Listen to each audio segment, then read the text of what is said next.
Hey, this is the Really Charlie podcast. Welcome aboard, listeners, viewers. I'm here with my guest,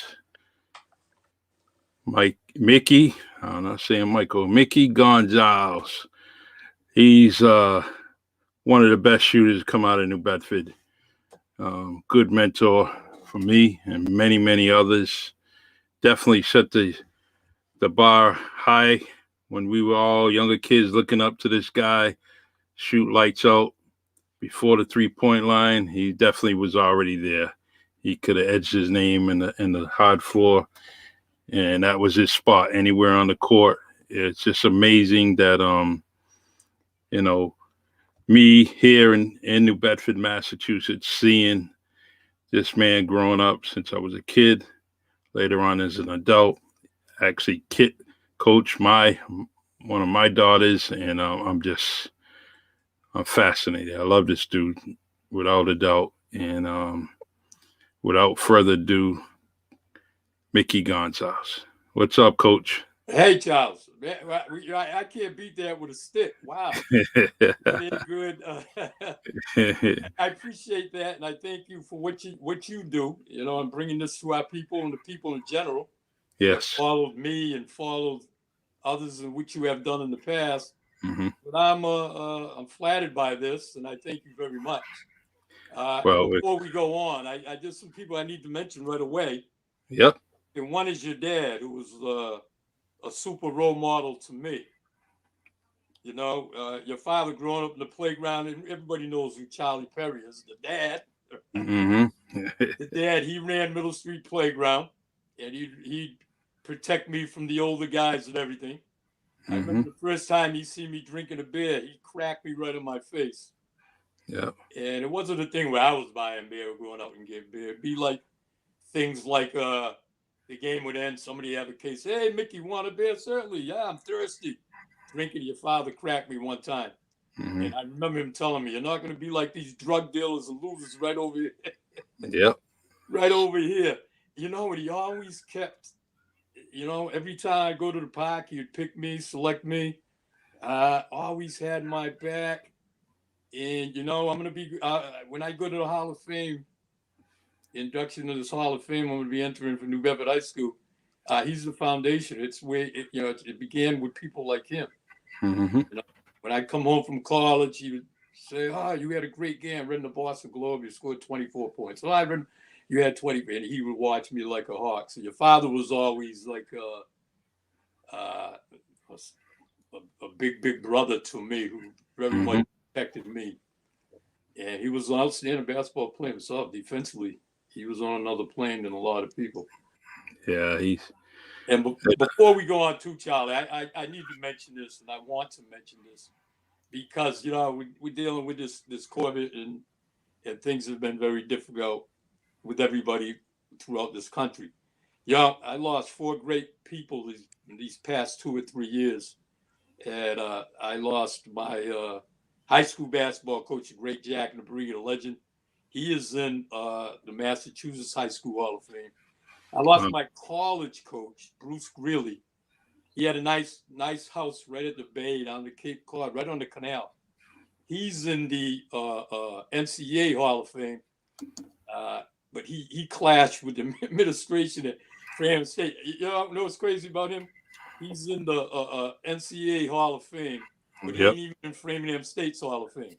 So shows you his greatness there as a college coach. And Father Driscoll, who I always called my second father, right? When he would come pick me up at Middle Street Park, and they would say, your father's here, your father's here.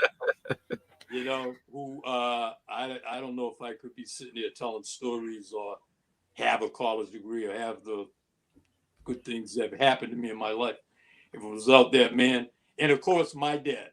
Yes.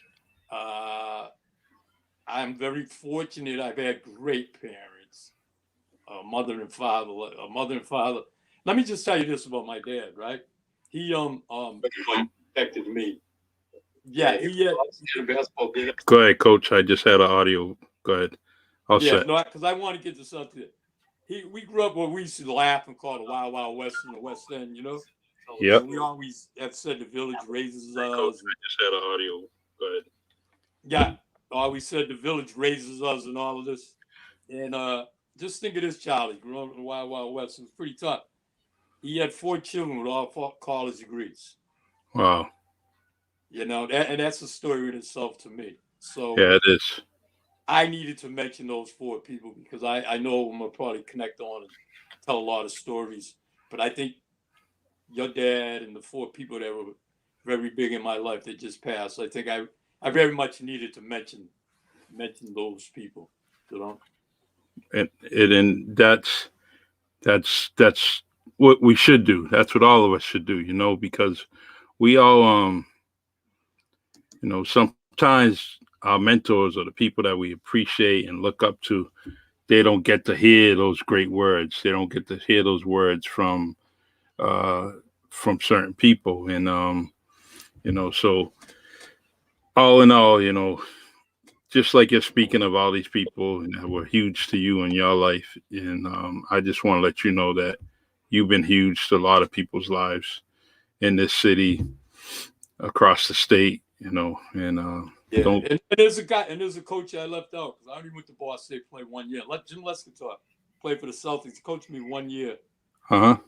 at Boston State. He passed away, I want to say 4 or 5 years ago, and he was very huge and instrumental in my life as well. So I don't want to forget my buddy Jungle Jim. Yeah, and that's what this is about. That's why it's the Really Charlie, podcast. You wanted a crazy story, Charlie? I know Yep. we're going to be in the stories, and I'm here to tell them. You know what I mean? So one of my first games, we're playing upstate New York, right? And I'm playing for Boston State, and we were down 10 points with a minute left, right? And we win at the buzzer. So on the way home, the ride, I believe, was like 4.5 hour ride. I don't even know where we were. I want to say upstate New York, Buffalo, maybe somewhere around there. The bus stops at a package store, right? And he went out with the coaches, and they put a 12-pack of beer on each one of our laps. And said, "Great victory. Enjoy the ride home, fellas." The drinking age was 18 at that particular time. But I could imagine a friend of mine like a Brian Baptiste over here. Can you imagine a Brian if somebody did that today? Whoa, lawsuits. Yeah. They'd be out the door. You know what I mean? He always treated us gentlemen. You know what I mean? We had to wear a suit coat in the game. I mean, you could go to the game naked, but as long as you had the suit coat, it was okay. Yeah, that's right. You know? It's it's amazing how there's one thing I gotta give credit to the diocese about, and that's the building, Holy Family, and I'm glad it's still, St. Lawrence is huge to me because that's where my parents got married, and so, and actually I think the last personal friend that I had that went to Holy Family actually was Flea. Yes. I think and I was teaching at Holy Family. I had Flea, I had Johnny Sylvia there. Yep. Yeah, 2 of the best. God, Johnny Sylvia was in another world, and obviously everybody knows Flea. But they both were there, and I tried to get them to get. I called Gene Cody, and Eddie wasn't happy when I did that. But I'm glad the way it happened for Eddie because he's a great friend of mine. The things he done. But I thought at that time their best interest would go to Volk and get a trade because neither guy really had much support in the classroom. You know what I'm trying to say? Yeah, in fact, he really had to keep an eye on them. So I thought a trade would be better for them, and so they both went their separate ways. And I see Johnny today, and there's always a hug, and they used to call him Coast to Coast. He's one of the fastest guys at sea, baseline to baseline. Oh, yeah. And the same could be said for Flea. And if Edmund Gomes come on, he's as fast as I saw. So we ain't talking about chopped liver here. You know what I'm trying to say? But I want to say one other thing with the Holy Family thing, because I was teaching at Holy Family the last years it was open. Mm-hmm. And Father Driscoll, there was a lot of pressure on him. There was a meter at his house every day. And he would come to my house. I had a little apartment right around the bend from Holy Family. And he would come to my house to hide away from the media. And he would just sit at the dinner table and read the Bible for 4 hours. And then he'd tell me, okay, Mickey, I know their routine. They're gone now. Mm-hmm. I guess they would wait around dinner time. They'd go over his house, near the rectory. And he would come for 4 or 5 hours. And he told me they raised $250,000 to keep Holy Family open. And we could have opened 2 more years, but everything was happening in a different direction, you know. The nuns that were there, they took them away. And so there were people, it took that religious element out of the school, so to speak. Mm-hmm. You know what I mean? But Holy Family had such a strong tradition. You know, you had doctors, lawyers, great basketball players, you know what I mean? Yeah. And so it was kind of sad to see that go away, because if I'm not mistaken, it was open well for 100 years. I think a lot of people don't know that either. Mm-hmm. And he was the one that had to make that call. And I know there were a lot of people hot on him and everything. And he just told me, he said, look, 2 years from now, the same thing's going to happen. So we're going to do this again. So he made that decision. I saw the man, wow, in pain doing this, but he would come to my house, pray every day. And you know, what it is what it is now, the way it ended. Yeah, we got Donna Poyon says, Coach G, my favorite basketball coach. I wish I could have stayed on JV all 4 years. Yeah. Donna was a sweetheart. Yeah. Hell of a softball player. Yeah, I was getting ready to say that. Nice. Hell of a softball player. Well, you know what? Thank you for the compliment, but the JV guy, you know, was the easier guy always to have that repertoire with the kids. The varsity guy was the tough, bad guy. You know what I mean? Mm-hmm. And a lot of it was personality. If you can connect, you know? And I think some kids were a little shy of some time of our head coaches that coached with me at New Bedford High School. And they always would come to me with things. Just like when I coached, Mm-hmm. they would go to my assistant coaches with things, issues with me. You know what I'm trying to say?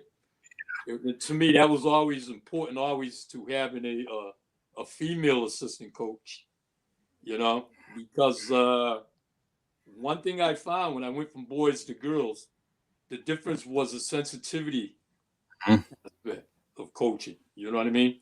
I can yell at one girl, could be cool. I can yell at another girl, she's in tears. So you have to get to know your players, you know, and then once you knew them, be sensitive and take it from there. You know what I mean?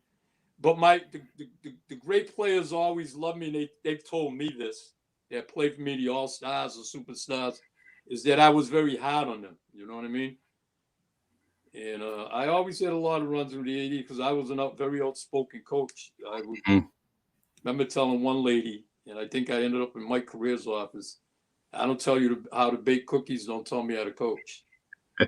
I remember telling another parent, I think I was in Mike Career's office again. She said, you treat my daughter different from the others. And my comment to her was, I treat everybody the same, and that's rotten. But Charlie, that ain't the truth, because I was up on everybody in the classrooms, and my best time of the day with my players would be when we'd be stretching, where I can go to each kid and ask them how they're doing, how's family, and you need to get better in this classroom or do these things. Yeah. And so that was my little sweet time with my players when they were stretching out and all, you know. But hey, thank you, Donna. And Donna was a big influence on me. I don't know if people know, but Donna was a big influence on me because she's part of the committee on me making the New Bedford High School Hall of Fame. So Donna, hopefully we'll have this get this done in May, because I've been waiting a long time now. Well deserved. Standing room only. Watch. Standing room only. Your ex-teammate here, Michael Kahn, says, I just want to thank Mickey, who was responsible for myself, Sonny Silva, Tony DePina, Brian Hauser, David Holtman. We all went to Framingham State. What an incredible shooter, but even a better person. And that's true. Even, Wow. hey, sometimes we don't want to listen to Michael Kahn, but sometimes this stuff is he's on point, man. And yeah, I know when it comes to basketball, he's sincere to him, and he definitely. I started getting a lot of guys from New Bedford to Framingham. He didn't mention another name, Kenny McLean, Tony DePina, David Altman. Yeah, a lot of these guys. I started getting that pipeline into Framingham State. Michael, what the good thing with Mike is he hung in there, and then his time came. You know, there was a time there with Bruce was like, gee, I don't know if I should keep Michael on the team. Michael is a great team player and such a smart basketball player. I always thought he'd be an excellent basketball coach. And, you know, people flung out, injuries came. Mike hung in there and ended up being a good asset to Framingham State basketball a couple of years after I left out of there. I think the real little guy, everybody knows who Michael Casaccio is. He is also a great person, you know. And he always gives me credit for being the best shooter he ever saw and everything. So everything I could say, I don't know, is he had the front row seat at Framingham State watching. So it's always everybody's opinion, you know what I'm trying to say? Yeah, Michael always tells me the story how you were taking jumpers along the sideline near the bench, and he said you were as far as you can go. He said your butt was in his face because that's how far on the court you were shooting from. Well, like I said, Charlie, I was very one-dimensional. You know, if I could tell kids anything or give kids any advice, that would be to expand your game. When you first learn how to shoot, right? Where do you learn how to shoot? Close to the basket. So the more you practice, expand it, come on outside. But as time goes on, you develop as a basketball player. And here's what I mean by expand your game. I had 2 pet moves, right? I should have probably, with a man that could, shoot the ball, I should have probably had 10 or 12. You know what I'm trying to say? But the only thing I always did was just practice on my shot. So in other words, you got 2 pet moves, put it in the bank, expand, learn another one. Everything you do right, you do left. You know, learn another one, get that down, get another one, get another one, get another one. I heard Kobe Bryant speak after his death, and he was talking about something like this. And who's not to argue with this man? You know what I'm trying to say? But I would say expand your game in that way. I mean, I became very one-dimensional. Everybody knew what I did. You know what I'm trying to say? Yep. And I wish I could expand my game. It's obvious after when everything's said and done, what you know now as compared to what you knew back in the day or anything like that. You know, obviously, even coaching. But I'll look at tapes now and watch me coach, right? And I'll watch tapes because I'm scouting me. You follow what I'm saying? Because I don't know if I'm going to get back into this. You know, I had a couple offers once.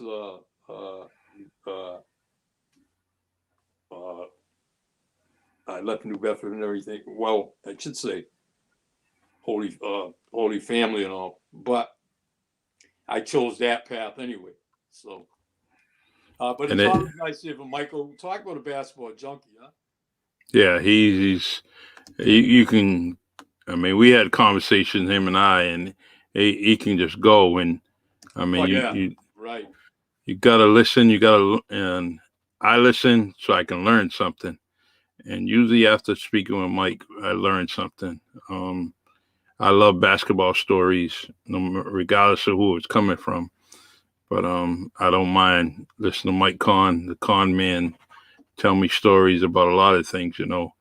And you and I, we talked about a story, you know, about you scoring a lot of baskets, 41 points in Boston, and Yeah, that tell was that story? this was crazy, right? Now, I've kind of made a name for myself my junior year at Holy Family because we played. They used to have this Catholic high school tournament that was held in Boston, right? And we played there. It was a very prestigious tournament. It probably had just as much clout or more clout than the state tournament. You know what I mean? You had the Catholic schools, all the great players were there, you know? And I kind of made my name my junior year. We went up against Don Bosco. And they were the number 2 team in the state. And they had this guy named Dwan Chandler, who, when he was a freshman, was regarded as the best player in Boston. Here's this kid getting 40, 38, 32. Wow. And he's only a freshman, right? So we're going to play Don Bosco. And their center 6'9". They had 3 scholarship players. 2 with Dwan. Dwan was the point guard. He went to Boston College. They had Bolio, who went to Harvard but could have went to Southern Cal, all these big schools. But he was an intellect. He went to Harvard and all of that. And Sean Green, who went to Northeastern. Now, the best defender covered me, and his name was Chester Rodriguez. He was 6'3". Yeah, you can see I'm a basketball junkie, yeah, Charlie? Yeah. But anyway, he covered me. And what I liked the way he covered me, he got right into my space, which was good for me because I was a guy to move it out the ball and run you through picks and screens. Mm-hmm. And so people out here were saying, and it came more or less from the New Bedford High School side, they're going to get beat by 60, 70. Don Bosco was that good. They were number 2 in the state. We got beat by 6 or 8 points. And Wow. I remember Dwan had 24 points in that game. I had 20. We went basket for basket. And that's when I started making a name for myself in Boston, because when I would go play there, everybody knew who I was. Mm-hmm. You know, and I'll tell you a story about the Boston shootout a little down the road, because All it's right. funny too, you know what I mean? In that particular game, it was my junior year. Dwan was punching me in the game, calling me names. And every time I scored, I was yelling back, "How come y'all not playing me? How come y'all not playing me? How come y'all not playing me?" Mm-hmm. And so this was going back the whole game. I remember Jack Nabriga taking a timeout and just screaming and yelling at me because he always had disciplined players. Mm-hmm. Got caught up with the war. I guess it came from the days playing in Middle Street Park, right? Yep. And years later, I would go, and I'll tell you a Boston shootout story later on. But I made a name for myself in that particular tournament. And Jack Nabriga, who ended up being a Hall of Fame himself, got a lot of good coaching praise. And I'll save that Boston shootout story because I think people like Michael Kahn and them would probably love to hear this. Okay. Yeah, we'll get a cue back on. But what that initiated, Charlie, I was sitting in Knuckleheads a couple of summers ago, and this tournament was prestigious. You had Ron Perry, King Gaskins, Dwan Chandler, Jimmy Walker, all these great players are playing this tournament. And somebody said, "Do you know that you have the record in that tournament?" And I said, "Get out." They said, "Yeah, you scored 41 and King Gaskins had 40. You have the record." Wow. And so I ran home and I looked it up. I couldn't find nothing. So when you called me, I said, "Hey, do me a favor. That's something I would like to know." Mm-hmm. Try to research that, see if that's true. You know, because somebody was telling me at Knuckleheads, somebody that's a basketball junkie into basketball. I think it was Mark. I want to say Mark Kapka. Somebody that was very much into that and everything. And Charlie, I would never shoot a basketball game like I took 22 shots at 18, and I had 2 layups that game and 6 foul shots. Wow. Now, I know I would add over 50 that game if the 3-point shot was in. Mm-hmm. Remember, no 3-point shot was in. So we all have a signature game. You know Yeah. what I mean? That was my senior year when I got to 41. My junior year when I had the Bosco game against Don Bosco, that was my junior year. They beat us by, you saw the clippings. Yeah. You saw the clippings of my senior year. the Cardinal Spellman game, the one I had. Spellman game, yep. 41 against Cardinal Spellman. Yeah, you know what happened, Charlie? They eliminated us with Peter O'Bill playing my senior year. Oh. We ended up meeting them in the state tournament. It was in the semis. And they had a nice player, Tony Gibbs, 6'2", from Brock. They had another guy, 6'4", Ford. I remember them too, because me and Tony Gibbs became pretty much good friends. Because he covered me when I got to 41. Mm-hmm. And he held me to 24 in the state tournament. But they beat us, and he was an exceptional player. He was a gentleman too, help you off the floor. He wasn't like Dwan. Dwan had a little ghetto in him and everything, you know what I'm saying? Mm-hmm. Now, we talked earlier before coming on the air, and someone said, my man giving Knuckleheads a shout out. So yes, I am. Knuckleheads is the best restaurant in the state of Massachusetts. I love it there. My brother there, my brother Derek Kahn, Stoney owns the place. The waitresses treat you with class. Mm-hmm. I'm there every Sunday. If anybody wants to come and talk basketball, I go there. That's my hideout. Every Sunday I'm over there just having fun. Quinn Fennell, I'm looking for him. He's been AWOL. He used to be there. Quinn, where you at? And I used to tell him stories about Marvelous Marvin that played for Holy Name, King Gaskins, Reggie Bird, all these stories. So every time I go to Knuckles, he comes sit with me, tell me about Reggie Bird, tell me about King Gaskins, tell me about this one. Because I was such a basketball junkie, like a guy like Michael Connors today. Yeah. But no, I say that Knuckles is a great place to eat. Yeah, it is. It is. That is definitely a shout out. There's no question about that. I love the place. Been going there for years, and love the people there. Never had a bad experience there, whether it was food, whether it was just sitting there. Definitely a great place. Let me see. Well, I guess you already asked this question. It says, ask one of the best shooters to come out of this area. Where's his favorite place to eat? Well, that's somebody that's probably at Knuckleheads. Probably sitting and have a couple of cold ones with me. You know what I mean? Yeah. I don't know. It's just it's a good place, Oh, my brother here, he says, brother Kevin said, bang bang, prime rib Knuckleheads, and I know. Yeah, he was there faithfully all the time. He's probably still going there. But it's just a good place. Now, your history in New Bedford High School for me is the coaching part. You coached at Holy Family. Any other place I'm missing?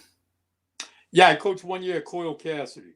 That's right. I did know that. I knew that. I was coached at New Bedford JVs for like 12, 13 years. Right? 1 year freshman and 12 JVs. And then the athletic director from Coyle, which I was a good friend with, Mark Otto Vanelli. Popular name, great basketball coach. I was a great athlete at Bishop Stain. Called me. He was the athletic director, basketball coach at Coyle Cassidy. Hey, can you come here and coach my program? And he wanted a new guy in the scene. You know what I mean? Yeah. I think there was a lot of fiction there. Coyle was known as a hockey school and a girls softball. So I went there. We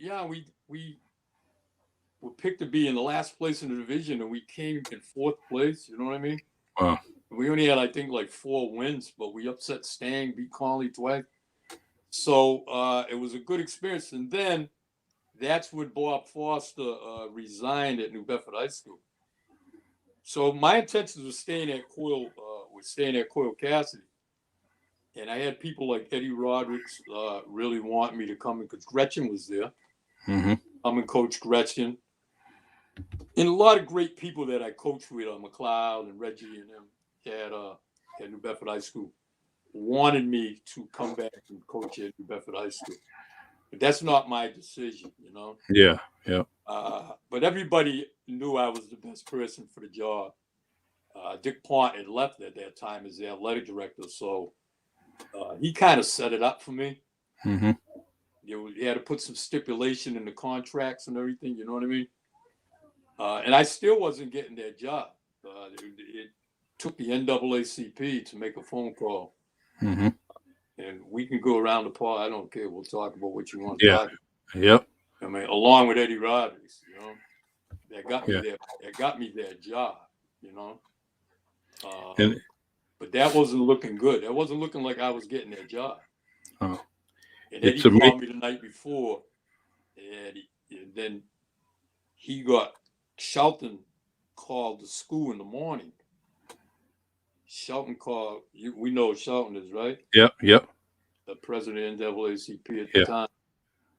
And Eddie said, "There's some people here that are also applying for the job. They got you beat by a mile. They put politicians in, coaches in. You're not going to get this job." And I said, "Well, you know what? If I don't deserve it by now, everybody knows who I am. I'm not going that route in all that direction." Yep. So Eddie said, "Well, you know what? All these people, I knew people that coach in the NBA, play in the NBA. You should have did all that." I said, "I'm not doing all that." You know what I mean? So Eddie said, "Well, you mind if I call some people I know we know?" And so they all called the school, but I think Shelton called at 10 o'clock and they pulled me out of the classroom at 10 past 10 and told me I had the job. Yep. But I think that was a big influence, but I think Eddie Rodriguez was, I think at that time, even a bigger influence. Yeah, there's one thing when Mr. Charlton speaks, people listen because he's definitely got some. He's always, with him, it's nothing but fact first, and that's what he's going to do. And if he has to raise, the issue, he's going to do it. But I'm glad you were there. Yeah, and my first year was one of the greatest years we had. The team overachieved. Yep. We had Gretchen and Sade Gonsalves. Yep. I remember that team. Morgan Alves came on the scene. I remember we went in to Falmouth, and we had a scrimmage in the beginning, and we got our ass kicked 51-19. Mm-hmm. And I came home, and me and Eddie would always conversate because we were always trying to. I tell Eddie she needs to work on this year game because we knew Gretchen was going to be a Division I basketball player, True. And the same with Sade's father. I knew Yeah. Sade was going to be a card. So yeah, we were basketball guys. You know what I mean? I'm talking to Eddie. I said, "Jesus, man, we're gonna." I said, the only thing I want to do is Gretchen's got to understand, and Sade's they got to take 25 shots a game for us to be good. Mm-hmm. What we had a great pressing team. We had Miranda, Wendy Miranda's daughter. Yeah. Julie Smith. We had good role players that were solid. That when we had a good pressing unit, you know what I mean? And boy, did Gretchen and Sade feed off that. We just got better and better, And I remember we beat Taunton, and then Bridgewater Raynham got upset by North Attleboro. Mm-hmm. And the Hockomock league was tough that year. So it gave us a home game, our second game, and they had to come to our gym. And they had 6'2" front line, and 2 all-star guards. What a team this was. But Gretchen had about 8 threes there. Gretchen was tough that particular night. Yeah. Sade had a good game as well. So my stars played up to their par, and we beat them. And next thing we know, we're playing in a packed house at in Brockton at Massasoit against Brockton. You know what I mean? And we had no business of being there. No business of being there. Everything just fell in place. You know what I mean? Yep. But when you have somebody like a Gretchen Rodriguez and a Sade Gonsalves as a backcourt, as you see now how the guards dominate the play, you got a shot. Exactly. In that last game, what happened is that we were tied with Brockton at the half, and I believe the score was like 26-26, something like that. And Gretchen had like about 20. I ain't lying to you. Mm-hmm. Yeah. Right? And the thing about that game is Sade shot the ball poorly. You know what I mean? And they came out in the second half and took Gretchen. They played like a matchup 1-3-1. Mm-hmm. I never saw this, but I spent time with the Brockton coach. He was showing me some of the things. It was very good. And they did this against Gretchen and very much neutralized her pretty well. She didn't even get Mm-hmm. that second half, you know. But we didn't have Gretchen and Sade really didn't have really much help. Like Miranda and Julie Smith, they fed off them. You know what I mean? Well, that 1-3. That team overachieved, and they had a lot to be proud of. That team. Yeah. When you think of the 1-3-1, those were Gretchen's hot spots where they were defending. When you kind of look at it, so with that defense. Yeah, so if she's brought the ball up, right? Mm-hmm. The point guard stood. If she went to one wing, that point guard stood it. So what I tried to do, because I was having a pickle of a time figuring out what they were doing, right? So I said, pass and go through and cut to the corner, Gretchen. So every time she cut, the person in the back would go with her wherever she went.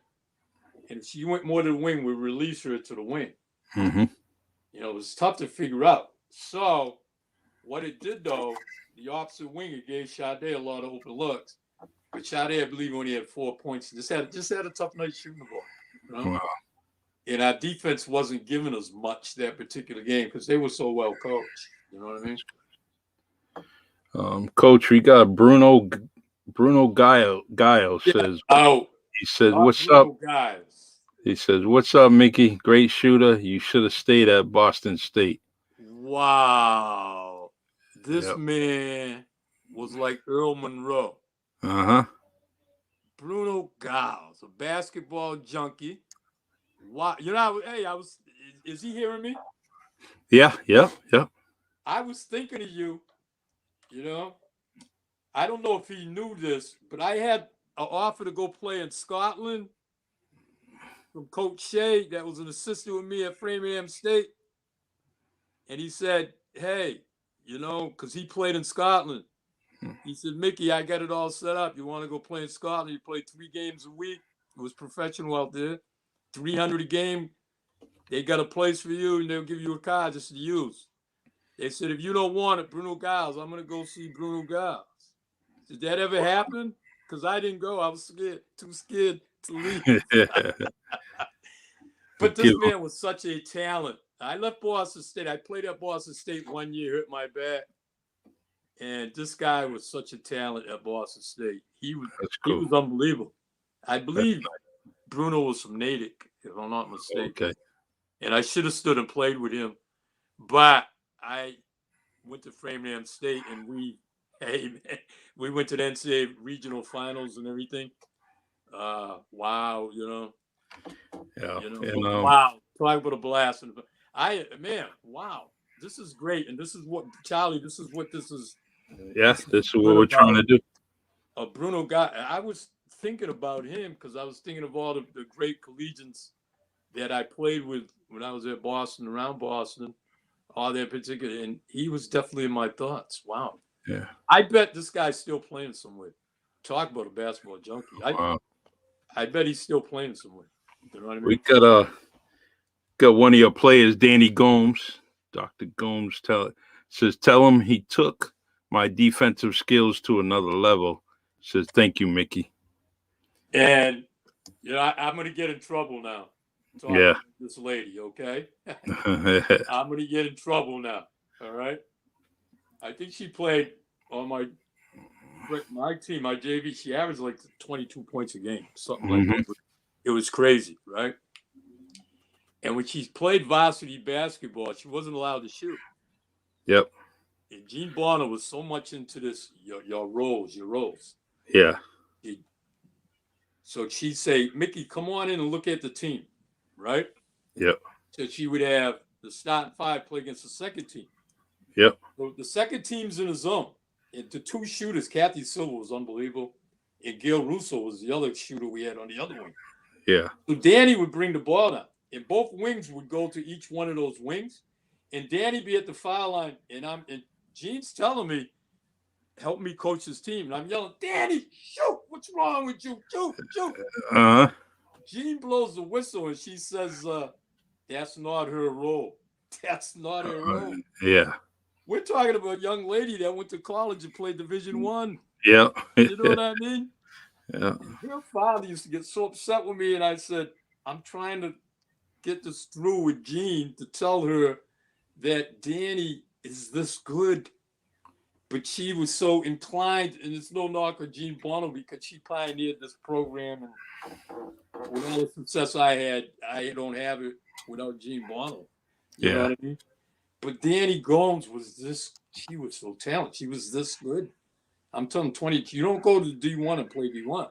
Yeah. I think she walked on and played it. I don't think they recruited her. Very. That's another person very proud of, Danny. Hopefully, her father. I like to do a podcast with her eventually. You know. Yeah, her father was Larry was a great guy, and I explained. I said, "Listen, that's something you would have to talk to Gene about and solve about because I see it this way." You know what I mean? You know. One of our friends here, Eric Gomes, says, "I wish I had left New Bedford High School when Father Driscoll came for me." For Mickey at Holy Family, great shooter, great guy to talk to about the game, and that's another dude that it. Now the guys, see, here's the thing too, Charlie, right? I wanted to go after the guy, and I used to get in trouble with Eddie with this too. Some of the guys, Eddie had a great program. Nobody can say anything different about that. But there were a lot of good players that got caught, and Eddie would be the first to tell you, right? Yeah. I mean, look at the all away teams. Come on. You know, I wanted to get Eric Gomes. I wanted to get Boogie. I was trying to go after all these guys. You know what I mean? Yeah. Eric Gomes was a hell of a basketball player. Boogie was a hell of a basketball player. Yeah. These guys were good basketball players. That probably got lost in the shuffle that fell through the cracks. So true. You and I know they could play at New Bedford High School. Yeah, and that's all my teammates. That's when they came over, and we end up playing right there. Yeah. You know the numbers. Only so many could. Mm-hmm. And then I always thought things were unfair because you have a 2-day tryout. Yeah. You know, you got to be a Michael Jordan in those 2 days trying out, right? Mm-hmm. Get a look-see or anything. And I try to go after guys like that. And Charlie, I had a lot of people call me to come to Holy Family. Yeah. You'd be surprised. Trey Lewis called me one time. Oh, yeah. There's no doubt. You out of your mind? You're a D1 player in New Bedford High School? Are you kidding me? We're New Bedford High Schools. We can't, you know, we ain't in there with them. Mm-hmm. You know, but there was people like that, you know, that were calling me. I was saying, what do you want to waste your time coming in? Yeah. You got a hellfire basketball coach over there. You got one of the best programs in the state. You got a dynasty over there. What are you calling me for? Mm-hmm. You know what I mean? But I always liked Eric's game. Definitely, dude could shoot, dribble, fill the lane. Definitely do. I can tell you, I can give you a scouting report on everybody. You know. Yeah. Corner wing shooter, mid-range jumper, jumped very well, very athletic, and you know Boogie was a good assist guy, a quarterback on the floor. You know what I mean? Yeah. I think me and his brother used to joke, and we used to say he was Gary Payton, things of that nature, right? Yeah. Actually, he didn't talk as much, but Boogie talked on the court too. So. Well, yeah. When I started reffing, I had to answer to Boogie a lot. But you know what I loved about the guy too? He was such a competitor. You know what I mean? Yeah, he sure was. And such a competitor, you know. Nathan Victor said you gave him his first technical. Probably did, yeah. Huh? Yeah. Well, I mean, you talk about Gary Payton. Oh, Nathan Victor definitely could out-talk Gary Payton a little bit, you know. Yeah, So yeah, yeah. No, I remember. Yeah, he was a talker. But again, I respect all of this because these guys which we're talking about love the game and were great competitors. You know what I'm trying to say? definitely. And of course, hey, reffing's difficult. You know what I mean? What was hard for me to ref is you're reffing against a lot of your friends and everybody. You know? Yeah, how many games that how difficult it used to be reffing at the Monty Park League? Mm-hmm. It was very, very difficult. You know what I mean? I used to like when I was at Jennifer Kwan says, "Hey, coach." Okay, yeah. Coach G. Yeah, she says Coach G. But I used to like I was coaching at Sting. I would referees would have their rotation, stop the ball, they come on my sideline as I'm coaching, and I would tap Kenny Offley had a lot of games there, so as Kenny's on the other side of the court, or Michael Kahn, whoever it may be, I would talk to the other ref and I would say, "Hey, it's tough working alone today, huh?" Tap them on the back, and they start laughing. And then later on, we go in the locker room and they bring that up. Says, "Hey, coach, so I was reffing alone today," and but refereeing is tough, and so I definitely liked it, refereeing, coaching. I just like to get back into something eventually, Oh maybe refereeing. When I talk referee, I think it originated with me with Peter and Eric Brittle. I mean, Eric was just so good, and Robbie Mendes was another guy that was an excellent official. It sure was in a lot of sports. When you think about how all these guys, we talk about Con and Sonny, and I think the Holtman brothers are reffing. All these guys learn how to ref and everything through Peter and Eric. Mm-hmm. Yep. And the thing about it, if you can ref there, you can ref anywhere. Exactly. I mean, exactly. Because I got my life threatened, I got not slapped, pushed and things of that nature. And no, but if you can ref there, you can ref there. And Eric was such a great teacher to us, as far as critiquing and bringing a lot of new information to the table. You know what I mean? Reggie Victor said he'll see you Sunday. Oh, so he's going to be down there. Yeah, last time he left like a wimp. He ran out of it. You know what I mean? He left out of it. He ran like a wimp. You know what I mean? Bonesy's on there too. He says, "Mickey brought nothing but class with his coaching. Thanks for all the great memories and everything you did and do for our kids." And that's so true. Yeah. Now he was I'm gonna laugh when I say this name. Mm-hmm. Because him and I had a lot of funny stories, and I was telling you some earlier, Charlie, and I'm not going to mention names on this. Yeah. You know where I'm going with that, right? Yep. he was the instigator. Oh, I believe it. Instigator. And I remember we won in the Garden, and I went to the bar on Kempton Street, and I had the state trophy with me. And I brought it inside the bar because I knew he would be there with a few other guys. And he was like making believe he's throwing it and everything. Oh, he gave me the business. You know what I mean? But he is a class act. Sure is. He does so much for the youth and everything. Staying a teacher at New Bedford. He's a great component at New Bedford High School. Yeah, and for a lot of years. Teaching, coaching, and you're not going to meet a better person. You know what I mean? That's it. And I enjoyed coaching alongside of him, talking to him. If he's hearing me, you tell him to get his ass to Knuckleheads and have a couple of beers. Yeah, you hear that, Bonesy? Make sure you're there. Joey Gonsalves says hello. And Joey Gonsalves, my brother's there, that Joe? Joey,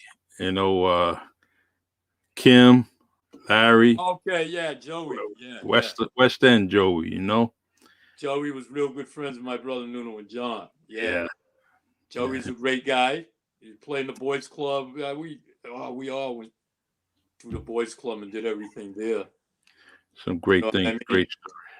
When I think of him, I think of my brother, Larry Obergo, all the people. These guys were a few years older than me. Yeah. And the love and respect they all had as brothers to each other was very unbelievable. And us younger guys they were our role models, so to speak, looking at these things made us better people and role models. Yeah, as well. definitely. You know I mean? Those are the guys that could grab you, kind of send you home, and definitely have your back no matter what. Julio Tavares says, "Hi, Charlie. What's up, cousin Mickey? What's up, Julio?" Yeah, he's all over the place. This guy. I don't know. That's it, governor. Knuckleheads every now and then. Yeah, he's the governor. He's the governor. Yeah. Be at every Geechee function, right? Yeah, definitely. Something happening, right? Yep, he was there. He used to be all at the Geechee functions, right? Shirt, tie, leather jacket. Oh boy. Let's see. Robbie Mendy says, "Mickey, come back and ref at the club. Miss you on Sunday mornings." Is Robbie hearing me too? Yeah, everybody is, man. Got Jamie Consatio. Man. Robbie, listen, I would love to come back and rap. Will anybody be waiting for me at my car? Beat me up. That's happened to me a couple of times. You know what I mean? Yeah. Robbie Mendes is, I don't know, when I think of, all our old school guys that influence people and kids, it's people like you, Brittles, Peter, Robbie Mendes, you guys are all icons and everything. You know what I mean? There's so many things that happen behind the scenes. Yeah. That people like a Robbie Mendes do and you do that you probably don't even want credit for and can care less about it. Mm-hmm. But I want you guys to know that I recognize things of that nature. When I was making my run through coaching and everything, and Robbie was a big supporter, and we go way back. We repped a lot of good games. He was just a natural, talented official who, when I rep with him, hey Rob, when I rep you, I can remember he used to get on me and leave you alone, right? Yeah, he's got such that a way with people that's how that was. You know what I mean? But you know what? I walk 2.5 miles every day, and I think I might come back to officiating. Coaching, everything's changed so much. I don't know. I'd have to do a lot of research and things. But refereeing, I definitely would like to come back and do this. You know what I mean? Yeah, why not? You should. In fact, Robbie is a future guest coming on. Yeah, wow. We're probably, hopefully you can do it within 2 weeks. Get him on in. Jamie Consatio says, "I love this, Mick. You are the best storyteller I ever heard. Could listen to you talk basketball all day." And that's so true. We he is. Talk about an intelligent guy. I mean, this man, I remember he was in college, right? He ranked like in the top 10% in the country as far as black minorities and black folks. Mm-hmm. Yep. And because he was at such a small school, he went to Bridgewater. And I think Bridgewater was an easy institution for him. Mm-hmm. This guy was that smart. He should probably went to Brown or Ivy League school. Yeah. Many a nights having beers in my house is telling basketball stories, and I only became a good basketball player because people like him, right? Yep. He would play me. When we go to the playground, He would always play me. He would love to cover me. He'd be nobody could play me badly. I always could get it a little over the top of one, huh, Jamie? You're much taller than him. He did a good job when I coached at Holy Family High School. He was a coach's player. You know what I mean? He was always was first for the team. A very much team player. Steve Lopes was a star of that team and everything. Jamie was the catalyst. Well, that was a good basketball team we had. We had Matt Capcott and Tony Spencer on that team as well. That was a good Holy Family basketball team. Yeah. Jamie was practically the glue to that team. He didn't get as much pub as Lopes or Capcott because the scorers get all the pop. That's why I got the pop. Yeah. Bobby Cardozo would do all the dirty work, cover Dwan Chandler, something like that. Right? You know, but yeah. So it's wow. You know, this is fun hearing from people. Yeah, we got that I respect and love like him. We got Lynn Dre in. She says, "Hi, Charlie. Thanks for having Coach G on. He has been a great role model for so long. It's great to hear all of these stories. I have so much respect for him." And you know, that's another one. One of your players doing the right thing, and now she's a teacher and a very, very great teacher. And right. I'm remember her very well. Always a vibrant personality. You know what I mean? Yep. So true. So I could see the kids feeling that vibe in the classroom through her and probably feeling right at home, you know? Yeah. Yeah. She's definitely, great teacher. There's two stories I want to tell. We can go on for a little more longer. Oh, man. Yeah. I'll tell stories and everything. And one of them, I think it's kind of funny. My first day of class at Holy Family, right? We used to pray before every class, you know? And we had a Sister Charles Francis was the principal at the school. Yeah. So we get up to pray, you know, first class. She comes up in the class and drags two girls by their hair, dragged them out of the classroom. I am laughing like mad. My first day of class at Holy Family High School. I'm laughing like mad. I thought that, I'm a kid back then, right? I thought that was so funny. So next thing I know, I hear on the intercom, "Michael Gonsalves, please report to the office." So I go down to the office, and I had a gigantic afro, right? And one thing about Charles Francis, every time you talk, you look me in my face, you remind me of Judge Judy. Look me in my eyes, look at me in my face, right? So you're looking at her face. She grabs me by her afro, right? And she would always spit when she talked to you. Jack Nabria was the same way, you know? Yeah. They spit when they talk to you. So you would never look in their face because you get spit on, right? And she would say, and she's saying, "You are no longer in the New Bedford public school system. I own you now." You know, and me and Charles Francis never had a problem after that. Yep. You know? And I want to tell the Boston shootout story because I know we got a lot of guys. Yep, go ahead. Jamie, Michael, and Robbie, and the basketball junkies per se. And I need to tell this, right? So, like I said, I made a good name around Boston. Right? My senior year ends, right? So I'm sitting home. I get a call saying, "Remember the Boston shootout?" Yep. Last one I went to, Patrick Ewing played in it. Right. That was the last one I went to. Boston, LA, New York. Yep. All these big cities, Atlanta. So I remember Doc Rivers, Adrian Dantley, Terry Cummins, right? So I get this letter saying I'm invited to the Boston shootout, right? And then I get a phone call. I think I'd make the Boston shootout, right? Yeah. So I'm telling everybody, I got Doc Rivers, I'm going to be in the Boston shootout, right? So the letter told me to report to the Roxbury Y, right? for a practice for the Boston shootout, right? Mm-hmm. So I jump on a bus because I was back here in New Bedford, and I go to the Roxbury Y. I go in their gym. So I guess what they did is they picked the top 100 players of the state.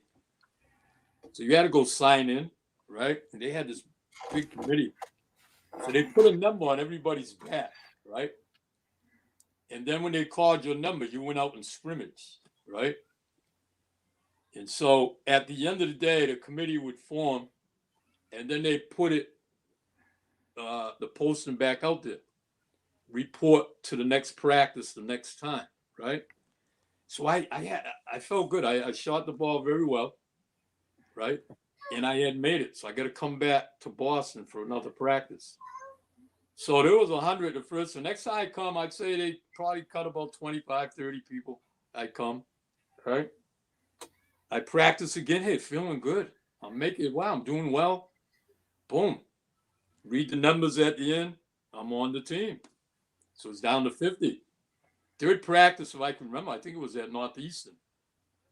We go to the third practice, and it's getting kind of tough now. We're putting in plays. It started getting physical, you know, and we're putting in plays. Son of a gun, I make that, right? So it's down to 35. Mm-hmm. Fourth practice, ironically, was at Boston State, right? So I'll never forget this, Charlie. It was funny because now I'm playing. I already played against Dwan Chandler. Yeah. Playing against with Ron Perry. I had a lot of good conversation with Ron Perry. Hey, do you know he asked a lot about Mickey Almeida? He liked Mickey Almeida. Yeah. I guess when Catherine Memorial played New Bedford, he put Mickey covered him. He said Mickey was one of the toughest players ever cut. The guy had 36 points. Wow. He averaged 35 a game. So Yeah. it was unbelievable. He had him going Holy Cross. So anyway, he was there. Dwan Chandler was there. Mike Bennett, this guy called Joe Hollywood Forts, Mm-hmm. Wally Spencer, all these names, and his me, right? Along with others. Yeah. Harold Darton's was a name I'll never forget. This guy was unbelievable, right?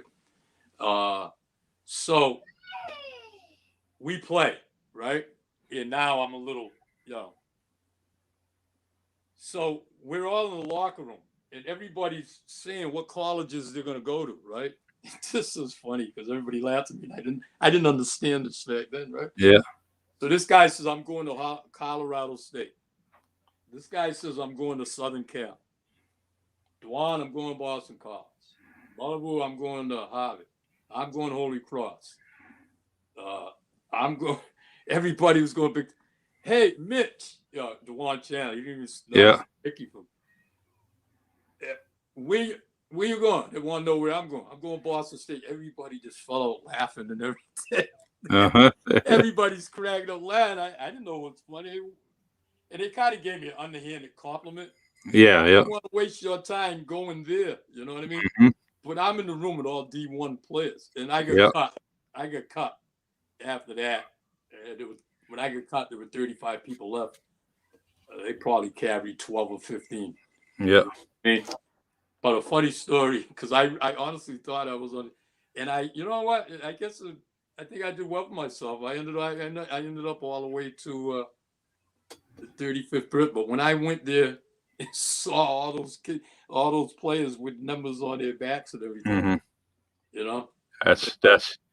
that's a great story, and definitely be proud of that 35. You definitely. Oh yeah.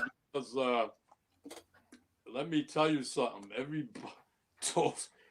Everybody was going to D. All them guys were going to D1 for a reason. Michael Bennett was his jump shot. I remember was out of this freaking world. Mm-hmm. And this guy Joe Hollywood Forts, he reminded me of Bruno Gows. Yep. And Ron Perry was such a gentleman and a classy guy, and he could have picked any college he wanted in the country. His father, I think his father was the athletic director at Holy Cross. I don't know. But he was asking me questions about Mickey Almeida. He was very impressed with Mickey. And Mickey Almeida was, one of the, if anything, top defensive guards to play in this area. I love quick hands. He reminded me, you know what? He reminded me a little bit of your dad, right? because they were low to the floor, and your father would turn somebody one way and just be quick as a lightning the other way and go on with the ball. Yeah. They would set you up good like that, you know what I mean? And Mickey Almeida was a pro like that, you know? When I would go against him, I would never finger dagger with the ball. Mm-hmm. If I did, I'd back my way down and try to shoot over the top. I never exposed the ball to anybody like him. He was unbelievable hands, you know? But that was that was funny. Everybody just fell on the floor laughing when I told him I was going to Boston State. Charlie, I was just skinny in high school. You know what I mean? Yeah. I was just fat in high school. Wow. The Coach Toppy says I learned a lot from Mickey, one of the finest coaches and people I know. Love having conversation with him. Tommy was a childhood friend of mine, still my friend. And I used to get kicked out of him coaching on the sideline. And he had that infamous, he would slam his foot down on the hardwood floor, you know. Every time he was mad, somebody made a mistake, he slammed that foot. So when he came to Keith, you know, when he, you know, had to, you know, teaching in the gym, I would laugh at him and joke about him slamming his foot during the game. Yeah. I you know, he was so prepared as a basketball coach. You know what I mean? Yeah. Eddie Roddick was just the best in this as far as, you know, I just thought he just outworked everybody, you know. He gave up on. Toppy was very close to him, very fiery coach. Yeah. That surprised me with his coaching. I used to watch some of his practices, and everything was on time, on boom, boom, one thing to the next. And he had his paper, they'd be reading his paper. And boy, one take, and if he's listening to it, he is. Laugh at this now. So, I don't know if you remember that time you punted the basketball. He punted the basketball. He kicked that ball, and he got his team's attention. You know, very, very prepared and fiery guy. He was off the chart with that. We had a lot of great times. He'd invite me to a couple of parties at his house, and we just love to talk basketball stories and everything. And one of the finest people that you can meet in this area. He's done very, very well as an athletic director at New Bedford High School for such a tough time. When I run into him, my questions are usually, gee, how do you handle some of these things? Yeah. Because I'm pretty sure he's dealing with a lot of things that have never been present in, you know what I mean? Yeah, first. But talk about somebody who eats, drinks, and loves the game of basketball. Yeah. And it was he said, fiery. I think he said I remember that and would have been good from 35 yards out. Yeah. I think that the great thing we had when we all coached in New Bedford High School was the coaching fraternity and the brotherhood in which we had. Yeah. You know what I mean? And I'm talking about a Tom Toppy, myself, Wayne, Manny Mantles. Look at all the great names I could name, you know, Neil Macedo. You know, I don't like to get with the names because, you know, you're going to forget somebody, you know what I mean? Yeah, exactly. But you can go every sport, John. Just look at every sport. I mean, every sport is a legend in every sport. You go John C. baseball, right? You go Manny Mantles soccer. You go Steve Gardner track. You go Neil Macedo, freaking invented volleyball at New Bedford High School, right? Steve DeRossi, you know. Rossi put 6-8 flags up there, right? Yeah. Probably would swim. Everybody, right? And then when you look at the athletic director, Dick Pont was probably the best athletic director we've ever seen in this area. For that, all that matters, the state of Massachusetts. You know what I mean? And Colin Lynch was obviously right up there as well. But you know, when I coached at Holy Family and I served as the athletic director there, it's last year. I used to go to our athletic director meetings, and Dick Pont used to run all those meetings. Yeah. Every coach in this area was following Dick Pont's lead. You know. Yeah, he's the one that I'm responsible for going to New Bedford High School. Because, like I said, when Holy Family closed, I had a couple of people calling me to go coach, a couple of JV jobs, one varsity job. I don't want to name the schools. Yeah. I don't want to get into that. I get.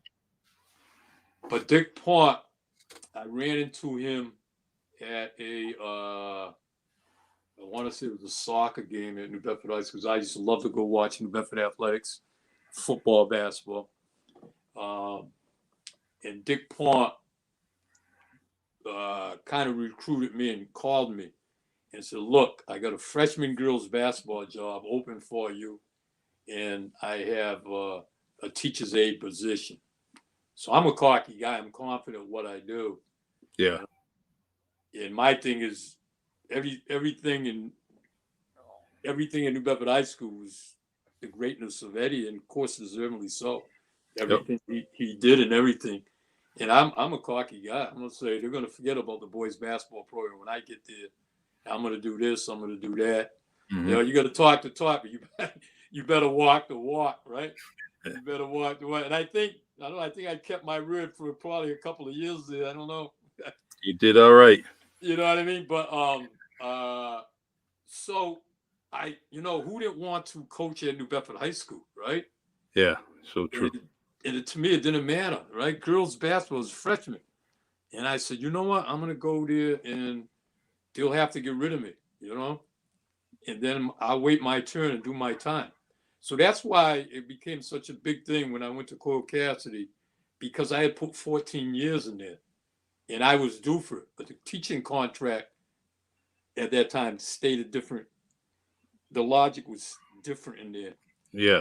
Big Pont had told me, I'm going to change a little bit there because we all know you're the man for this particular job. Mm-hmm. You know what I'm saying? So Dick Pont is responsible for me going to New Bedford High School.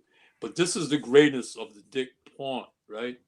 Is that look at all the coaches he brought in that were all big time in Major League. And I'm just telling you, every sport. Yeah. And we played the iron schedule. Toppy would tell you his schedule he played was murderous. Schedule I played with murderous. Eddie's was even 2 times tougher than that. You know what I mean? Mm-hmm. And in baseball, wow, look what the teams Johnny C played, Yeah. And Manny Manos in soccer. So it was like, everybody was playing the iron, and all these Hall of Famers and everything. I'm so fortunate and lucky that I'm coming in this May. I hope we can get this done. Yeah, definitely. I'm waiting a long time for this, and it's going to be a special night. I can't wait. And I'm definitely going to be there. I will. Let's see. Coach, I've told you my dad, first time he came to my game was at the CYO. Mm-hmm. And you happen to be there in the stand sitting with him, talking with him. Mm-hmm. And that here I am, grown man and still remembering that because it was so key. It was so important to me to see that because I didn't experience it, and so I just want to let you know that you got to maintain, you got to keep on doing what you're doing because there's so many people out there that love you and appreciate all that you have done. And I would like to see you reffing a game, doing something, coaching. Coaching is definitely something I would like to see, but I also know that it's a different time now. Coaching is something that's it's different. You gotta. Yeah, which is shit. When we played Andover in the Garden, they were a classic team as the game changed. You know what I mean? Yeah. They played with other low post people, and they had 5 people, and everything was just drive and kick, and they're setting everybody up around the perimeter. You know what I mean? Yeah. And my team was always. My thing when I coached the girls was always we're going to run, and I always wanted to establish a low post player. We're going to run, but if we set up, we're in trouble. You know what I'm trying to say? That was my thing. Push, you want to run and press and extend your bench. You know, that's how Eddie had all his success, and my team. You saw the talent I had. That's what we tried to do. But the game got so much into that I think a lot of coaches today, I don't even think they spend time teaching low post play. No. You know what I mean? Everything's so perimeter orientated. 3-point shot is so huge and everything. So in that game, everything was drive and kick, you know, or an extra pass here or there. But I still like that concept of getting it into the low post. If you got to set up, you don't want to set up. Yeah. To get it into a low post and make her a passer if you get 3-point shooters or anything like that. You know what I mean? True. The guy I had that was my assistant that was great at teaching low post play was Butch McNamara. He was outstanding. Coach Mac is every time I see him, I'm beaming. You know, I just love the dude, and people don't realize that he was a constant supporter of New Bedford High School athletics. You've seen him everywhere. He was at a lot of games doing it, still supporting the kids in our area. And that's what I like about Coach Mack is that he just, it just wasn't just one thing with him. He was always, you've seen him and Mrs. Mack in the stands, whether it's at the basketball game. Now, I always tell everybody he was the best, one of the best, not the best, girls basketball coaches. We had great ones. Don't get me. Do you realize all the great coaching we have in this area, all the great talent we have in this area, all the great girls basketball coaches, at Old Rochester, the Bergiolis, you can go on and on. But Coach McNamara, you see, when they let him go at Bishop Stang, I made that phone call very quickly. Oh, yeah. My coach staff at New Bedford High School was outstanding. I had Jason Bennett, right, who was a great player, a very knowledgeable man of the game of basketball. I had Butch McNamara, right, who already won X amount of games, coached a lot of college players. Yep. And then his daughter, Kerry, was my freshman coach. One of the best. Who had a good repertoire with kids, a good feel with kids. If I had any issues with a girl, I can go to Kerry, and Kerry could tell me the differences I'm having. We need to talk about this. But the greatest thing about both of those guys, right, is that they were not yes men. You know what I'm trying to say? Yeah. Yep. So when I went to my game and I took timeouts, I would speak first, but I always went away from the team. And there was sometimes they had some things that I didn't see that helped this team immensely. You know what I mean? Yeah. And they would say they were never yes men. We would we disagree a lot. You know what I mean? And there was so many times we're on the same page. But the thing that them guys were loyal people. Charlie, I had a lot of people that thought I sucked as a coach, which is okay. It's great with me.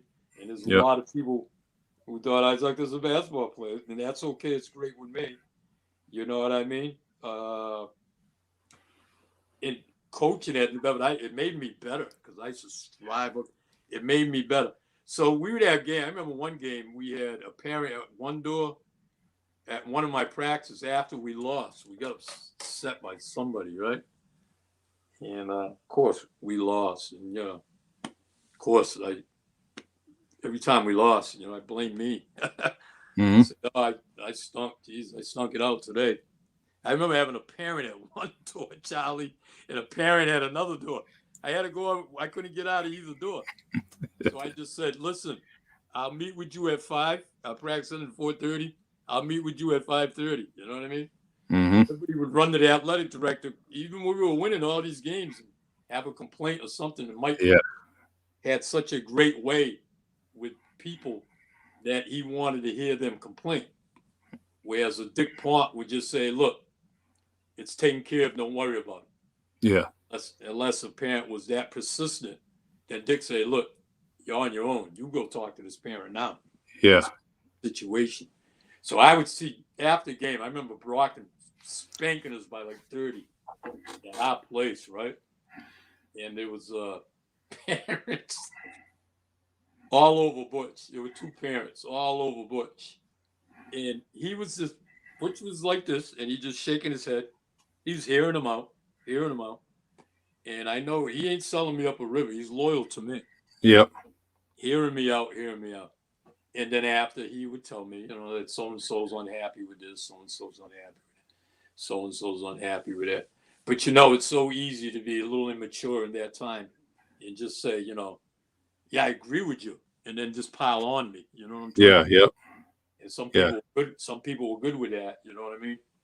But I had a great coaching staff, and I'm telling you, we don't win a couple of South sectionals without Jason Beck, and certainly not without Butch McNamara. Let me tell you.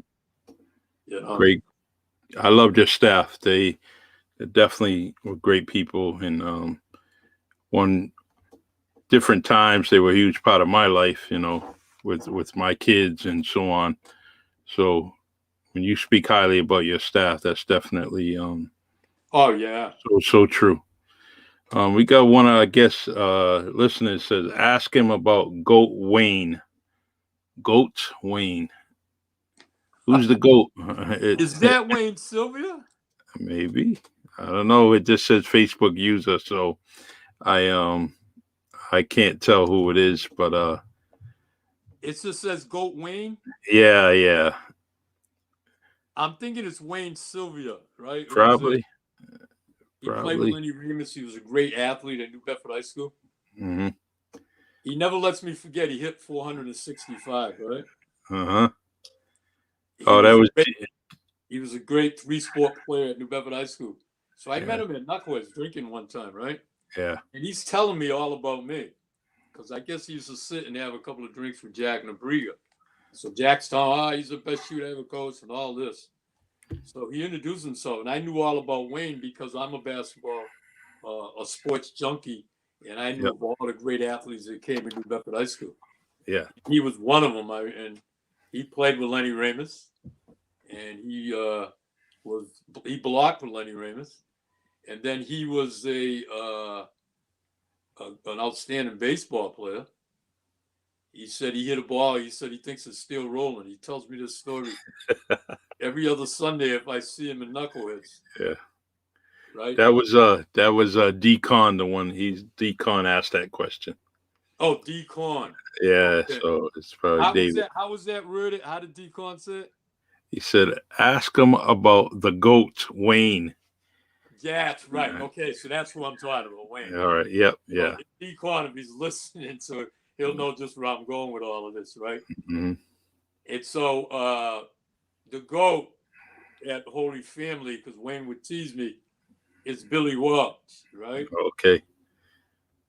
So when Buddy Thomas, who did an excellent job, by the way, with all the schools and picking the best players and all of that, he picked Billy Watts, I believe, second when he did Holy Family, and Steve Lawless first. And I think Stevie Gomes was third. I mean, how can you argue with any of these guys, right?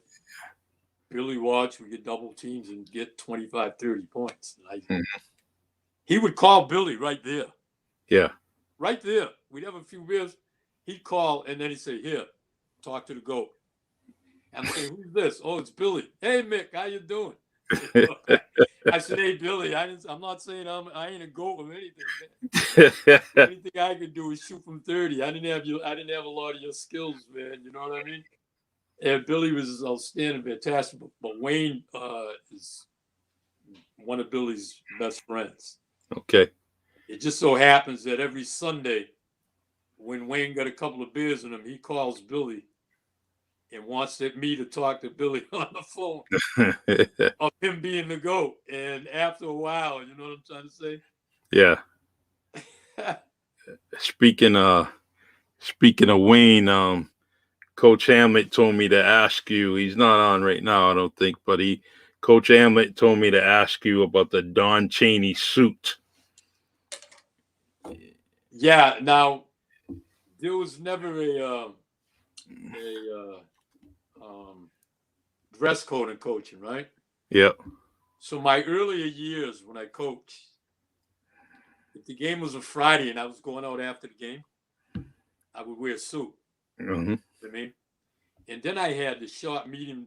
I had the long afro. Then I went to the short, medium, and I remember we had the Jerry curls. Mm-hmm. Remember the Jerry curl? And I had a short afro, and I had the suit. And there was a picture one time, I think of Don Chaney having a suit on. He was on the bench. And I think that's Wayne Hamlet would always say, "Hey, where's your Don Chaney suit? Where's your Don Chaney suit?" You know what I mean? Because Wayne, we go every once in a while. I go out with Wayne. Yeah. One of the. I wish he was on to speak because he's one of the great people at New Bedford High School. Again, So true. You can argue one of the greatest coaches of football there, teacher, one of the greatest athletes ever to play at Dobbins. It goes on and on. But one thing you can't argue is he's one of the great people from New Bedford High School. Yeah, definitely. You know? He's just inspirational to me. Definitely. I mean, look at the guy. He allowed me to coach at New Bedford High School for 5 years. Yeah. And that was a highlight of my life through those experiences I have, and that's all due to Coach Hamlin and Coach John Seed. And I appreciate those two dudes for speaking up for me so I can coach the freshman level. And I till this day, I'm so grateful. And talk about, I think the biggest thing in coaching that you must have as a head coach is the people that, they say this in life too, Charlie, right? Yep. You want to be successful, surround yourself with great people, good people. You know what I mean? So that when I became a head coach, it was very important to me, right? Just to surround yourself with great people, good people. True. Great people, good people, they're loyal. You know what I'm trying to say? And it doesn't get as good as that when you talk about Wayne and John Seed, as far as people being loyal to you. True. I know where you're coming from when you're saying that. Yeah. Because the loyalty and the confidence he had in you as one of his assistants, you hold on to today. So that says a lot, Yeah. I don't know. I want to get back into it, but I think I'm gonna, got to talk to Stephen Burgo and see if I can go down and help out at the Burgo League and do something down there. Now, what's happening with his lead? I haven't been in touch with Steve. Last time I think I saw Steve, they gave him and I an award at the Meridian Vets Club. Yeah. They honored, I think, 4 people that night. It's me, Steve Burgo. There was somebody else, I believe, in there. And that was a great night because I brought Father Driscoll, me, and John Finney, who was the principal at Holy Family my last year. They came with me there. So I got recognized for the good things I did in our community as being role modeled, going to a Catholic high school. Mm-hmm. And the Meridian Vet Club recognized me and I got a plaque. Great. Then the things in which Steve did is just unbelievable, right? Yeah. He took it to a level I don't think could be matched. The only thing I think you can amount it with is what the things Peter Brittle has done. Yeah. So true. He took it to a level. He had that vision and a dream,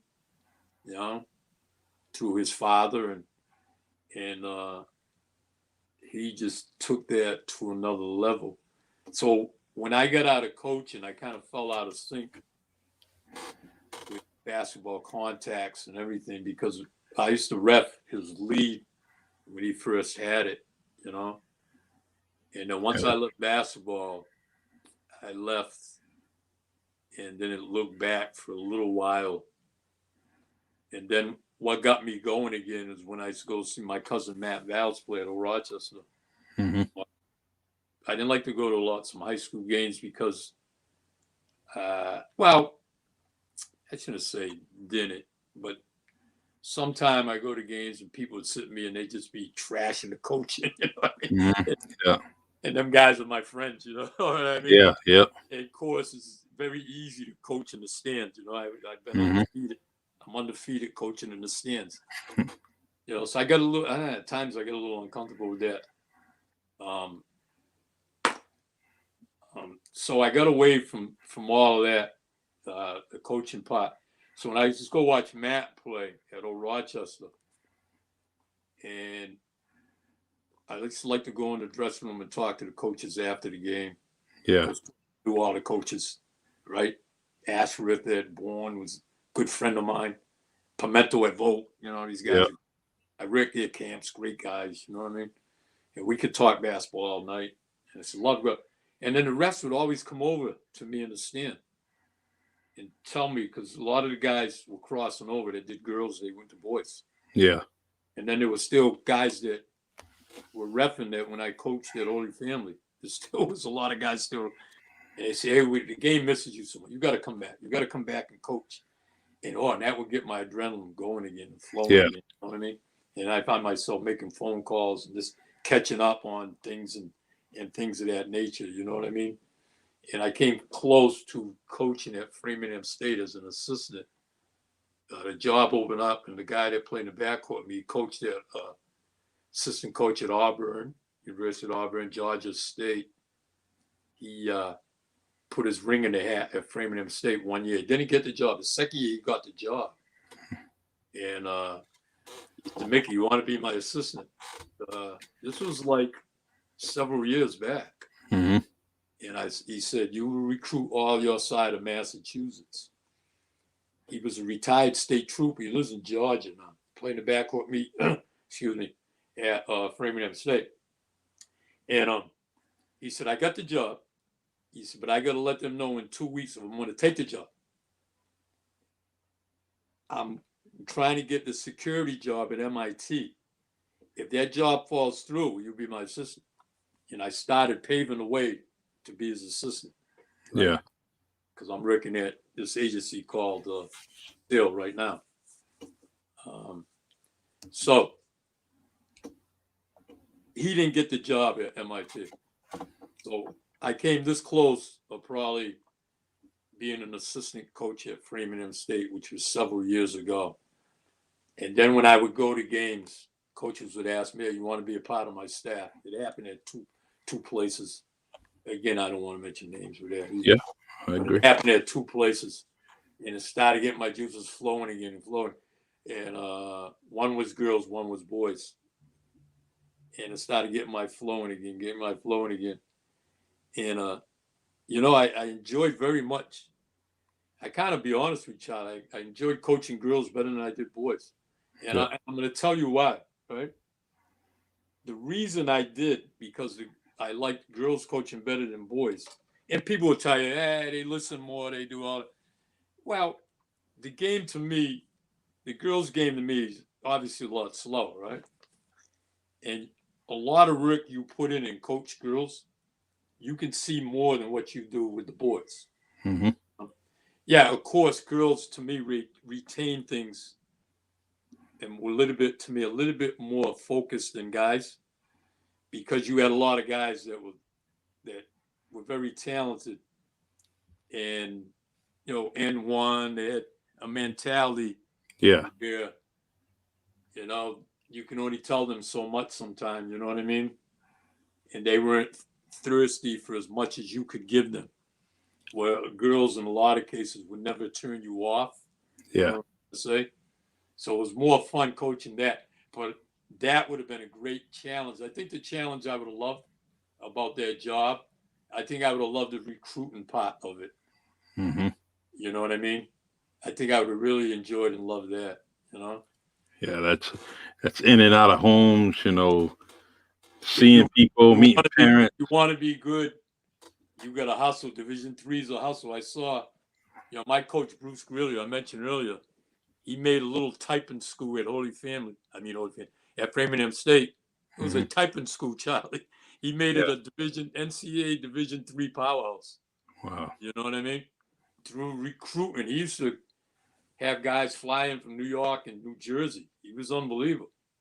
You know, and this is why right up the street here, UMass Dot. This is why Brian Baptiste. Yeah. Baptiste is going to be a Hall of Famer. He's one of the best this country's ever seen. Not only we didn't even talk about Massachusetts, right? Yeah.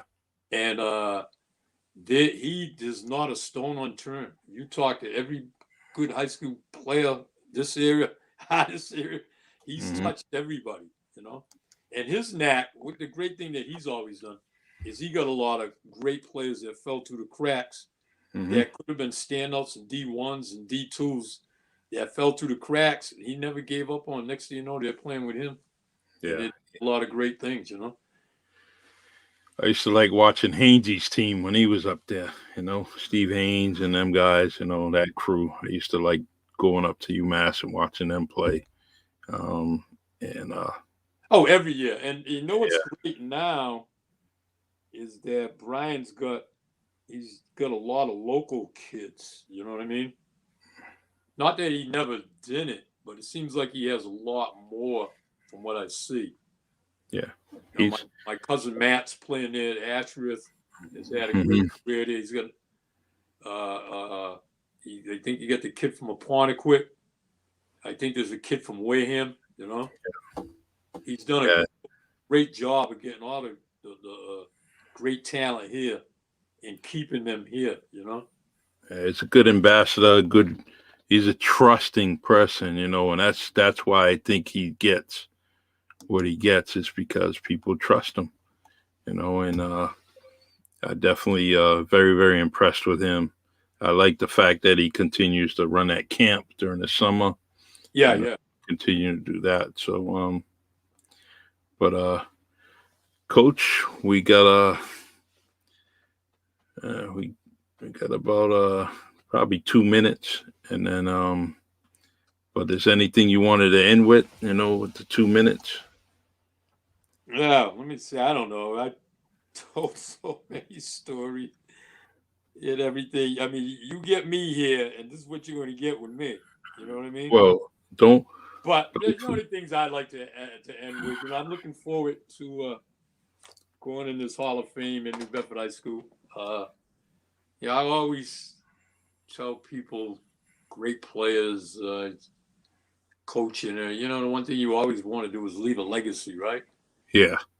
Once you're gone and everything, leave a legacy. It's going to be such a great thing that you can walk in the gym at New Bedford High School and I can see my picture there. You know what I mean? Yep. Even when I'm dead and gone and all of that will be there to stay. So Exactly. it's going to be such an honor. And I just want to thank all the girls who ever played for me. You know what I mean?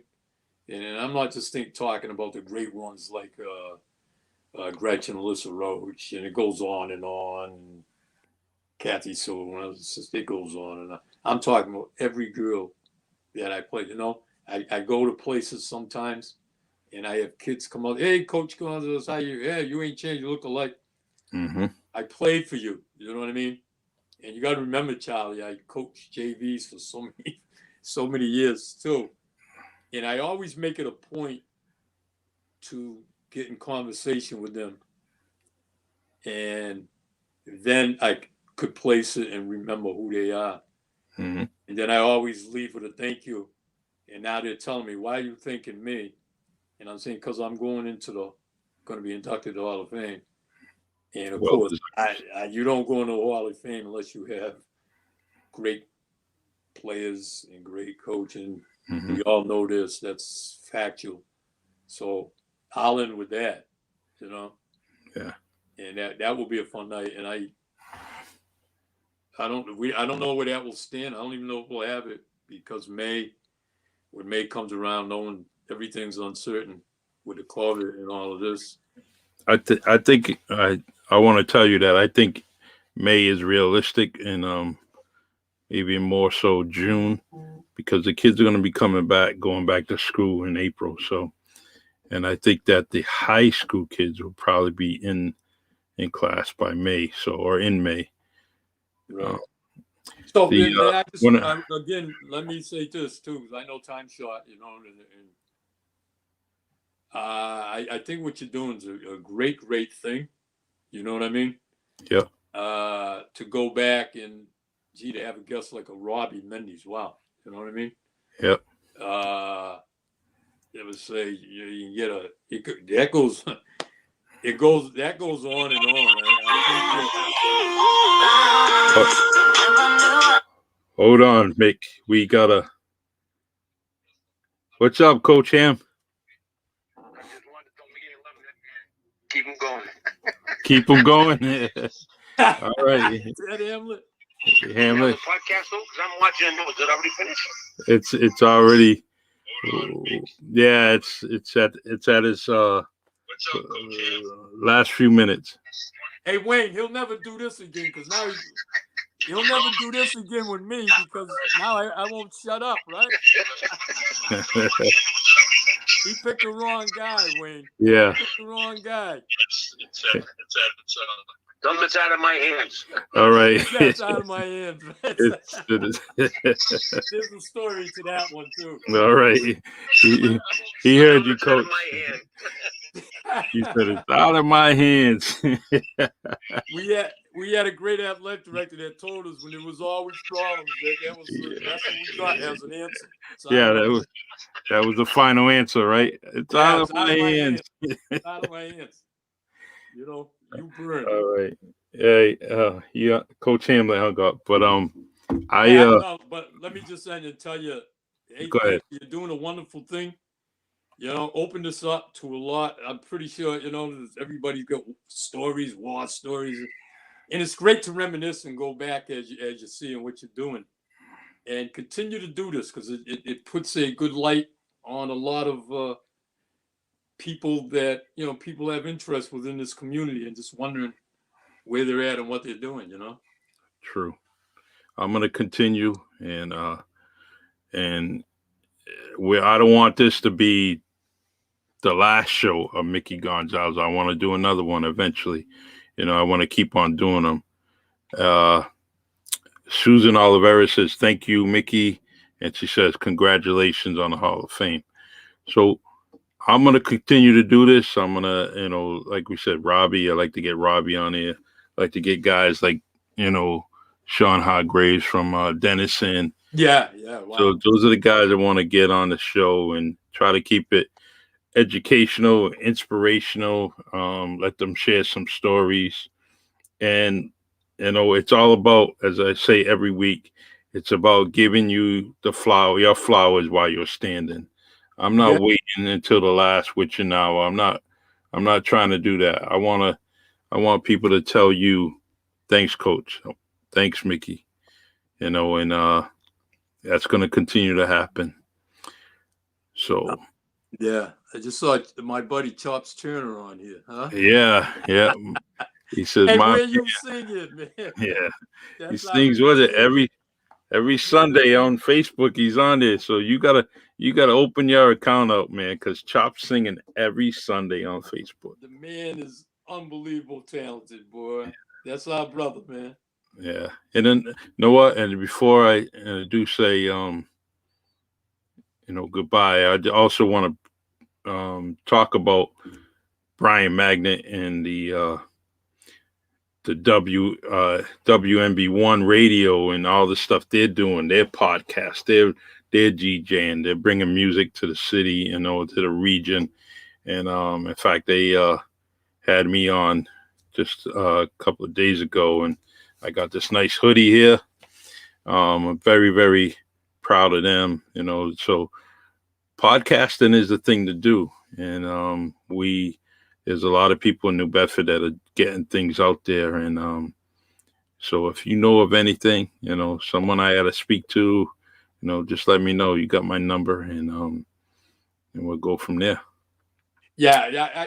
I think the guests that you mentioned, like a Sean Hargraves and a Robbie Mendy, again, the things they do for a community that don't get noticed. You know what I mean?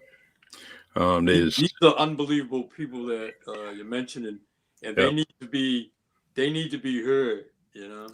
Yep. Tony Esteves, Adam Clark. Oh yeah. Now it just goes on, and I'm just trying to, I don't have a problem Tony's putting a another podcast. guy. Yeah, Tony Esteves is another guy. Yeah. Yeah. Adam Clark, he mentioned me to call on the show, and I'm always at Knuckleheads. So I never did. Yeah. That's on the Sunday. Mm-hmm. But Tony Esteves is an unbelievable person, a great basketball coach. He taught a lot of these kids a lot of things that made them good players, girls, boys at New Bedford High School. Yeah. Before people like me, Eddie Toppy, got a hold of them. You know what I'm trying to say? So true. Same could be said for Robbie Mendes and these guys that taught a lot of these kids at these younger ages. So yeah, I can't wait to have them all on there, and I'll definitely get this video to you, so we'll always have this forever, and but I appreciate you, especially in short notice, making this happen for me, and I haven't forgotten the things that you've done, coaching my family members, coaching, my daughter Shanae. I just, there's so much gratitude I have for you. But the one thing I'm fortunate with is being your friend, and I'm really fortunate being your friend. And you need me for anything, please let me know. Yeah, and I you get all the love back, and you know that. I appreciate it. He was always a strong supporter of mine. You, the Arnold Graces, it goes on and on. You know what I mean? And it was always, kids in general, but our community. You know what I'm trying to say? Yep.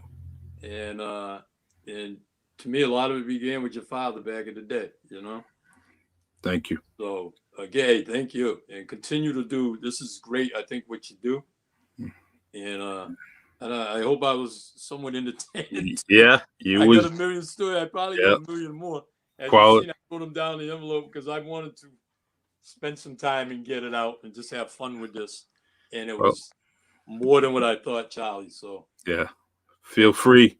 You come on anytime. Those stories we can put them on any podcast. I'm on all the time. So, you want to rap, and maybe you and somebody else if you want. We can do that too. So I'm here for you or anybody else. If you want to get on here, we'll set it up. All right, Charles. All right, man. I love you, and I'll see you tomorrow. Yeah, love you too. God bless you, brother. All right. God bless. All right. That was a great show. Coach Gonsalves, love the dude for a very long time. And those are the type of guests we want on here. And there's going to be some throughout this weekend. We have some good guests coming on. So stay tuned. And thank you from the bottom of my heart for listening to the Really Charlie podcast. Continue to watch one of my favorite shows, the Wind Down podcast on WNB1 Radio. Tune into all those fabulous DJs when they're playing some music. Definitely support the local things that are going on around you. Love you guys. God bless. Mask those beautiful faces. Hand sanitize your hands and wash them, and stay safe.